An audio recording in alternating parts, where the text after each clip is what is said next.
While one gun store is ready for the possible injunction against Illinois' gun and magazine ban, it's a different story for a different gun store just down the road. Welcome in. It's Illinois in Focus Daily. I'm Greg Bishop. Be sure to like, subscribe, and hit that notification bell with America's Talking Network and get the latest headlines at thecentersquare.com. Short segment here because I've got some things to cover in Chicago before heading back down to Springfield. But I've been up in the suburbs for the past couple of days visiting with a variety of individuals, especially those who are in the firearms business. Now, Illinois obviously passing a law that bans the sale and possession of certain semi-automatic firearms.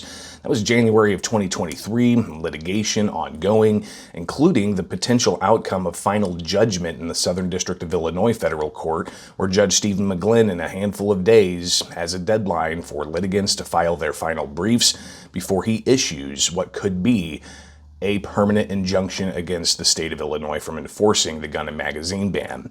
Now, I talked with Gat Guns, and Nicole, she shared with us that she's ready for any potential injunction to kick in, especially when it comes to last year's preliminary injunction that lasted for 6 days in what the Second Amendment community called Freedom Week. And that allowed for individuals to go and purchase firearms that were banned by the Protect Illinois Communities Act.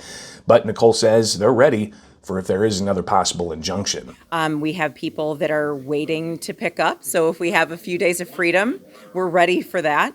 So we have a huge section of our vault that is filled with just those firearms of people that have purchased and they are waiting to pick up.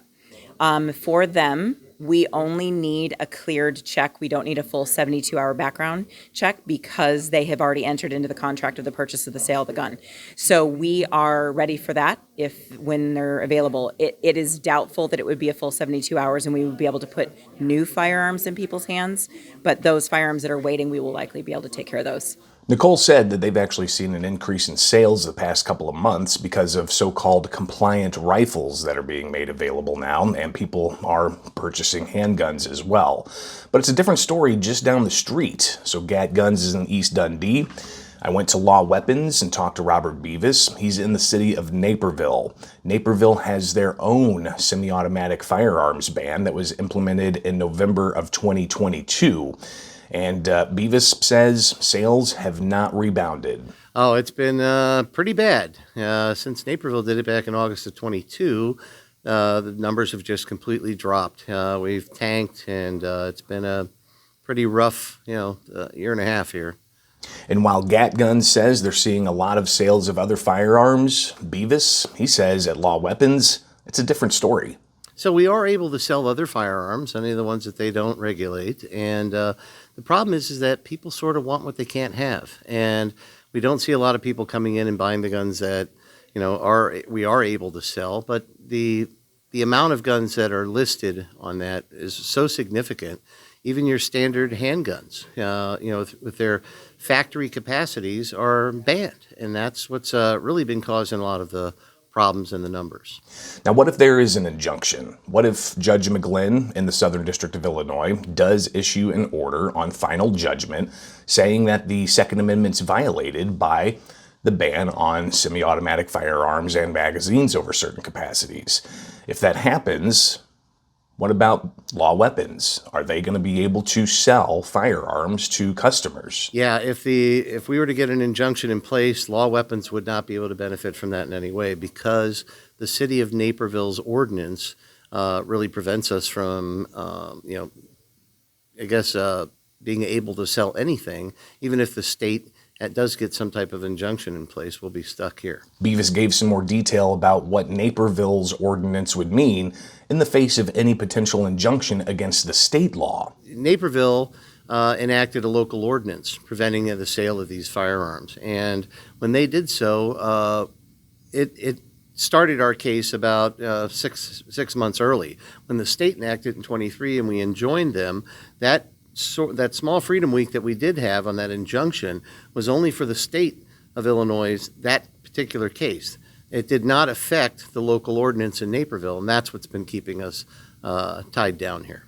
Now, Bevis has sued the city of Naperville, and that case bounced all the way from the district courts to the appellate courts to the Supreme Court, on preliminary grounds, not on final judgment. But he gave us a status update of where exactly that case that he has against the city of Naperville stands. Right now, we're back at the district court in front of Judge Kendall. I think the last I heard is that the state had to produce their documents. So I believe what we're doing is we're asking for summary judgment to try to just get through her, because we know she's going to rule against us, get back to the appellate court. We'll see what their demeanor is at that point. But, this is going to take a U.S. Supreme Court decision to turn this around. Now, if there is an injunction that comes out for the state, it's not going to impact Bevis because Naperville still has their ordinance in place. But he's suing, and ultimately he believes it's going to be up to the U.S. Supreme Court to handle any kind of gun ban. For instance, the Maryland case. If that ultimately is decided by the U.S. Supreme Court, that would lay across everybody across the country, prohibiting the laws that limit individuals' rights to purchase certain types of firearms. But Bevis also said that if that happens, they're going to then seek monetary damages against the city of Naperville. Absolutely, yes. Because it would be if our case were to be ruled upon in our favor, then it would stop Naperville as well. And then the legal, the monetary legal battle after that would start against Naperville and the state of Illinois. Ultimately, Bevis says that he's hopeful that Naperville's ordinance does get struck down. Correct. And, we hope that that'll be the case, and we're going to see what I can do with our lawyers to get that to happen.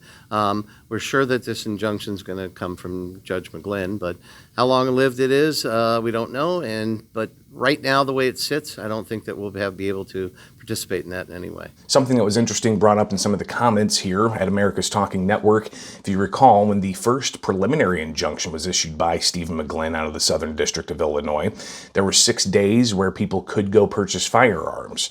But Illinois State Police at that time, they said those firearms would not be legally possessed because they say that the Protect Illinois Communities Act prohibits the possession of certain types of firearms after that January 2023 enactment of the Protect Illinois Communities Act.